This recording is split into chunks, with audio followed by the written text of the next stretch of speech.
वाले दिन अल्लाह की पिंडली खोली जाएगी तो वो पिंडली की वजह से मैदान महशर चमक उठेगा जैसा कि उसकी शान के लायक है। तो जो दुनिया में अल्लाह ताला को सजदा किया करते थे ना, तो वो बेसाख्ता अल्लाह के सामने सजदे में गिर पड़े। खुदा को सामने देख लेंगे तो सजदे में गिरेंगे ना।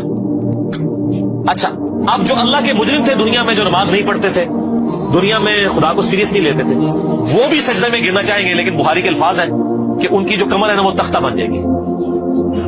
चाहेंगे भी तो नहीं कर सकते। यहां पे लोग कहते हैं वो कब्र के में सवाल पता है जवाब दे लेंगे ना, ये वो दलील है उसकी। सजदा तो वो भी करना चाहेंगे, लेकिन वो कमर ही टेढ़ी उनकी सीधी रहेगी, वो टेढ़े कर ही नहीं सकेंगे। तो उस दिन से पहले अल्लाह के सामने झुक जाएंगे जब कमर तख्ता बन जाएगी। जिस दिन पिंडली से कपड़ा उठा दिया जाएगा और कुफ्फार सजदे के लिए बुलाए जाएंगे, फिर वो सजदा न कर सकेंगे। उनकी आंखें झुकी हुई होंगी और उन पर जिल्लत छा रही होगी, हालांकि पहले उस वक्त सजदे के लिए बुलाए जाते थे जबकि वो सही और सालिम थे।